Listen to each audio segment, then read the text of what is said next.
Small businesses feel the pressure from the tax office and the banks. The outlook for the construction sector goes from bad to worse. And meet the billionaire who invests in golf because he believes the 4-day work week is almost inevitable. Welcome to Fear and Greed, daily business news for people who make their own decisions. It is Friday, the 5th of April, 2024. I'm Michael Thompson, and good morning, Sean Aylmer. Good morning, Michael. Sean, very big week for us here at Fear and Greed, wasn't it? Quite momentous, really. It's a bit of a milestone, which I'm really talking it up here, aren't I?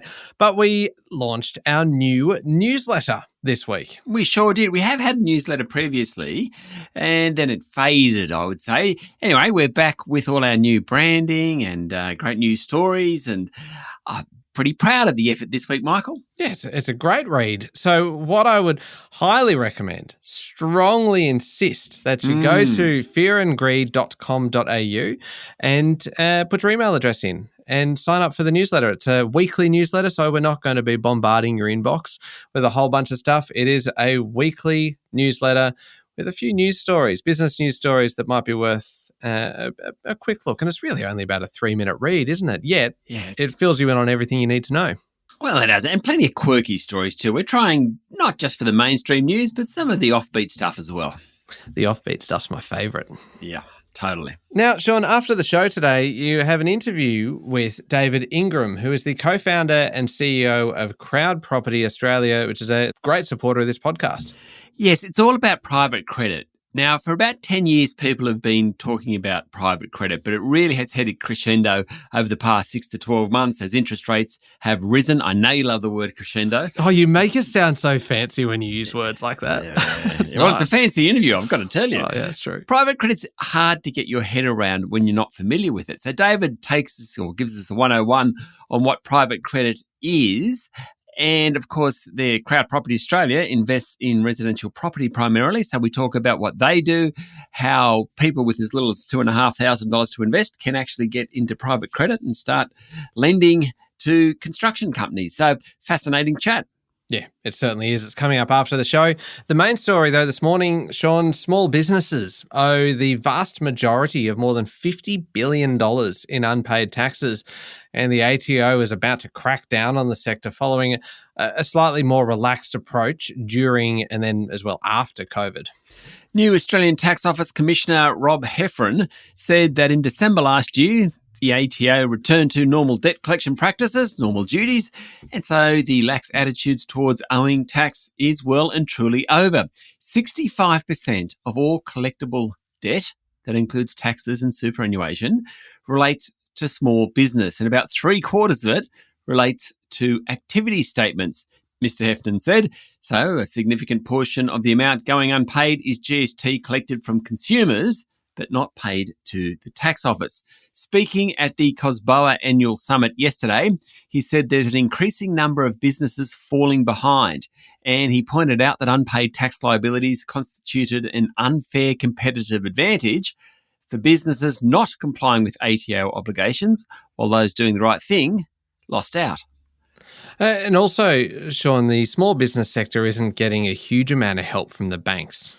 No. So another speaker at the summit was Reserve Bank Assistant Governor Brad Jones, and he lamented that despite small and medium-sized enterprises being the engines of innovation and dynamism in the Australian economy, they spent a record 25% more on research and development than large companies did. The banks are generally unwilling to take risk and lend to entrepreneurs. Dr. Jones said small businesses' appetite for R&D has boomed, where among large businesses, it's pretty much withered.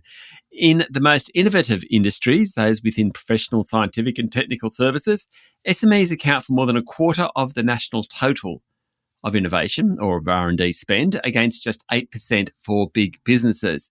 And this R&D spend is very important to lifting productivity. So Mr. Jones was lamenting the fact that the banks aren't willing to lend to entrepreneurs as much as perhaps they could, and that is holding back innovation in Australia. Prime Minister Anthony Albanese was also at the summit. It was quite the lineup, really, wasn't it? It sure was. And he said the federal government is set to provide relief from energy prices in next month's budget, helping families and small businesses. Mr Albanese said families and small business will be front and centre of the government's thinking. Earlier in the day, he said there was some positive signs around the place that cost of living pressures were easing in the economy, including moderating inflation, an increase in real wages, continued economic growth and a low unemployment rate. All in all, the COSBOA annual summit went for a couple of days. Plenty to chew on. Yeah, certainly was. Local markets, how did they perform yesterday? The S&P ASX 200 closed up 0.5% to 7,817 points, with the tech stocks leading the way, followed by the property sector. It was pretty much a reverse of what happened in Wednesday's trading. Rising commodity prices helped miners like South32, while high gold prices helped Northern Star and Evolution. In the tech sector, WiseTech rose 2.5%. REA was up nearly 2%. The banks were a bit mixed, really. BHP, Fortescue Metals and Rio Tinto all ended lower, while the retailers were mostly lower. CSL didn't do so well. Transurban and Telstra were higher. Plenty of corporate news around. Cochlear's acquisition of Oticon looks likely to go ahead after getting the green light from the Australian Competition and Consumer Commission. Oticon is a Danish-based supplier to Cochlear. The hearing implant business's share price is up more than 35% over the past year, including about 1% yesterday. It's been a real star. Suncorp will sell its New Zealand life insurance business, Astron Life, for $375 million. Independent expert Grant Samuel has reiterated its view that the Kerry Stokes-controlled Seven Group's $1.9 billion buyout of Boral is not fair and reasonable. Grant Samuel believes Boral's value is between $6.42 and $7.05 a share, while the Seven offer is closer to $6. And finally, wagering business PointsBet received the last $76 million payment for its US business. Now, this business was valued at about $343 million. PointsBet's now been paid for it. It's bought by a sports merchandise company, Fanatics, which, of course, is famous because it's backed by Jay-Z. Is that the first time Jay-Z has scored a fear and greed mention? No, when this deal was announced, I think Jay-Z did get a mention, but only briefly. We didn't focus on it anywhere near enough. Well, this is his longest fear and greed mention, which I'm sure he's going to care about. Now, I get mixed up here. Is Jay-Z the guy married to Beyonce? Yes, I believe so. Okay, so I do know the one. I think I read a book on it, or maybe I listened to a story about the relationship between Jay-Z and Beyonce, which has been a little bit volatile at times, I'd just like to add. Are you sure it was a book and not a magazine? That's true. It sounds a little bit more kind of like, I don't know, People or kind of Cosmo. To be honest, I was when I was saying it, I thought, actually, I'm sure I didn't read a book about that. It was actually a podcast. I just can't imagine you sitting down, like this is on your Bali trip and you pull out your holiday reading and it's like a Beyonce bio. Cross my legs and off I go. Yeah. Or a Jay-Z bio. I learn things about you every day, even if I have to make them up. Now, checking international markets, and this is thanks to Blue Chip Communication, the experts helping financial services companies market, communicate and grow. Visit bluechipcommunication.com.au, and it's all about gold. It just keeps going, Sean. Gold. The price of gold topped $2,300 an ounce for the first time ever yesterday, after Federal Reserve Chair Jerome Powell said that it will be appropriate for the world's most important central bank to lower interest rates sometime this year. The price of the precious metal is running not just because of interest rate expectations, other things going on. Geopolitical uncertainty, think wars in Ukraine and the Middle East. That certainly helps the price of the precious metal. There's also been plenty of buying in recent years by central banks, particularly the Bank of China. That's supported bullion. If you want to know more, go back to our interview from yesterday morning. Sally Auld from JB Weird talks all about gold. She's a bit of a fan of gold. Other bellwether metals, silver and copper, are also trading higher. Oil pushed above $90 a barrel yesterday, Michael. Plenty going on. Back to those comments from Jerome Powell. He said recent inflation figures, they were higher than expected, didn't materially change the overall picture. He said the Fed is now waiting for clearer signs of lower inflation before moving on rates, but everyone seems to think they're going to cut by 2 or 3 times this year.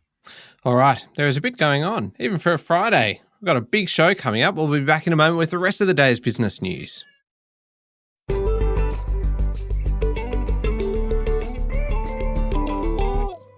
Sean, the outlook for the construction sector goes from bad to worse, with total building approvals in February falling nearly 2%, which is much further than expected. And that came after a 2.5% fall in January, so combined the outlook is not good for builders. That, of course, means fewer new homes. In fact, extrapolating from yesterday's figures, about 145,000 to 150,000 new homes will be approved this year. Given we have a surge in population thanks to immigration, about 500,000 last year, probably 350 to 400,000 this year, the slump in construction doesn't augur well for people looking for a house. It is likely to keep a floor under house prices, though. Yesterday's Bureau of Statistics figures show that approvals excluding freestanding homes were down 24%, and that was driven by a fall in the number of approved large apartment projects. These monthly figures are lumpy, pretty volatile, but in economics, the trend is your friend. And when it comes to dwelling approvals, the trend is down. You just love any opportunity to bust out the trend is your friend. Yeah, I do. It is honestly one of your favourite sayings, but it also makes sense. So you're allowed to. Yeah. Now, the Bureau of Statistics also said yesterday that household spending was up 3.6% over the year to February. Yeah, that's actually pretty weak, though not as bad as the low point in December last year when it came in at about 1.2%. Higher petrol prices underpinned a 12% jump in spending on transport. That figure also included more outlays on air travel, tours and cruises. But really, the story out of the data shows that spending on non-discretionary goods and services, stuff people have to have, that rose by nearly 7%, whereas spending on discretionary stuff was flat. It demonstrates the cost of living squeeze people are feeling. Now, Australians bought a near record number of full battery electric cars last month, but the EV sector shrank as a proportion of cars sold. Yeah, so this is a bit of an update to yesterday's story about the steam, pardon the pun, coming out of the EV market. There would never be any steam in the electric vehicle market, as you pointed out yesterday, Michael, and that's very true. Yeah, I was quite proud of myself for pointing that out. But yes, so the idea, Tesla and BYD, the two big manufacturers, announced 24 hours ago that sales for the March quarter were much lower than expected. We didn't have the Aussie numbers. Now, new figures from the Federal Chamber of Automotive Industries released yesterday show that 10,464 full battery EVs were sold in March. It represents about 9.5% of the total new vehicles delivered. It was a big number. However, in terms of a percentage of the total new vehicles delivered, the percentage was down slightly from 9.6% in February, and that occurred with fewer selling days. EV sales were definitely up over the year. I think they're up about 7% on a year earlier, but their share of market has actually fallen back somewhat. In terms of the top selling cars, Ford Ranger Ute came in again as number one. The RAV4 SUV, the Toyota RAV4 SUV was number two. Tesla Model Y came in at number three. One of Lend-Lease's largest shareholders has hammered the property giant, saying it is bureaucratic, arrogant, and top-heavy, and he's urged the company to offload its entire international business. Wow. Yeah, not a bad whack. Geez, he didn't miss. He didn't. Lend-Lease, whose share price is down 15% this year, has seriously underperformed the market, and that's been a trend for a while. In fact, in mid-2018, Lend-Lease's share price was somewhere above $20. It's now trading under $6.50.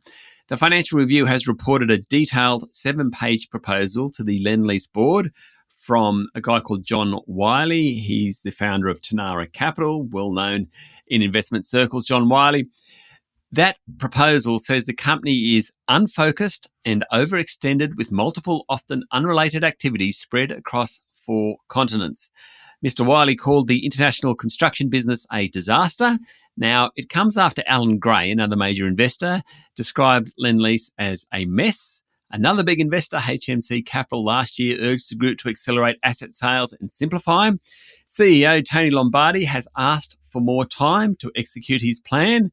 When you have 3 major shareholders talking like this, I'm just not sure he's going to get a lot more time. Yeah, not with that amount of pressure. That's extraordinary. Now, Westpac Mall's owner, Centre, held its AGM yesterday and shareholders voted against the group's remuneration report. A vote of 25% or more against the remuneration report constitutes a first strike, and yesterday proxy votes pushed the no vote beyond that threshold. Centre Chair Ilana Atlas earlier told investors she was disappointed with the first strike and said the board had carefully considered its remuneration practices, particularly since it actually received a strike in 2021 While she's disappointed with the outcome, she did admit that she'll have to go and take shareholders' concerns on board and work with that next year. Otherwise, the group said its retail centres are now attracting more foot traffic than before the COVID pandemic. And finally, before we get to international news, I know this one's got you a little bit worked up, Sean. Spotify plans to raise the price of its audio service in several key markets, including Australia, for the second time in a year. Yeah, the streaming giant will increase prices by about $1.50 a month in 5 markets by the end of this month. Australia's one of those, the UK, Pakistan. According to a report on Bloomberg, it will raise the prices in the US, its largest territory, later in the year. Why are they doing it? Well, the higher prices will help cover the cost of audiobooks, which is a fairly popular service introduced late last year. I am up in arms about it, of course, but I have listened to 2 books since that service was introduced, so I am using it. Spotify offers customers up to 15 hours of audiobook listening a month as part of their paid plan. While the company pays publishers for books, it has so far collected additional revenue from only listeners who exceed that limit. So they're trying to up revenue from that business. I find that slightly frustrating that they've gone up twice in a year. Having said that, Disney Plus, I got it, that bill, it's upped its subscription prices. I know I did a little video on this for social media. I said it was $3. It was actually $4. It went from $13.99 to $17.99. But the one that really, really irritates me, you go and Apple does it, and I actually think Amazon does it too. You go, you pay your monthly fee, you go to watch a show, and they say, would you like to rent or buy this movie? Yeah, it's not actually available through the streaming service. No. It's an extra fee. It's an add-on. Yeah, drives me mad. Look, you were quite angry. And especially when we posted this video to TikTok and Instagram, you were kind of channeling your talkback radio host.